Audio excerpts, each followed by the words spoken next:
দেখুন তো এই মানুষটাকে চেনেন কিনা, কি চিনতে পারছেন না? আমি কিন্তু বাজি ধরে বলতে পারি যে আপনি একে নিশ্চয়ই চেনেন, কিন্তু সেটা হয়তো একটু অন্যভাবে। আচ্ছা বেশ, কিছু ক্লু দিচ্ছি তবে।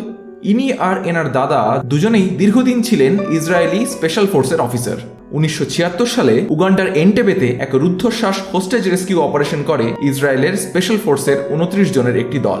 সেই দলকে লিড করেছিলেন তার দাদাই। দুর্ভাগ্যজনকভাবে তার দাদাই ছিলেন এই অপারেশন এন্টেবের ইসরায়েলের ফোর্সের একমাত্র ক্যাজুয়ালিটি। দাদার এই অকাল মৃত্যু ভাইকে একেবারে ভিতর থেকে নাড়িয়ে দেয়। তিনি ধীরে ধীরে দেশীয় রাজনীতিতে প্রবেশ করেন।